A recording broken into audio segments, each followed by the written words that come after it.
Hi, this is the Infinix Smart 7 and I'll show you how to find and manage sound settings on this device.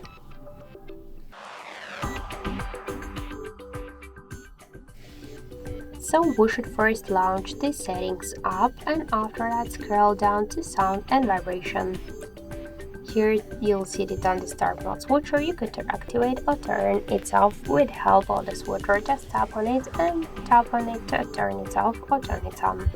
Here we got bottom panels, media, alarm, ringtones and notifications. We could just switch them with the help of these dots. We should slide them to the left or to the right side with our finger. Here we could change the SIM 1 and SIM 2 ringtones, notification and alarm sounds. We could also activate or turn off the DTS sounds, to turn on or turn off haptic vibration, increasing incoming ringtone, to use vibration calls. In an advanced options, we could activate or turn off the dial button, screen lock and lock sounds, charging sounds and touch sounds. So that's it. Thank you for watching, and if you find this video helpful, leave thumbs up and subscribe.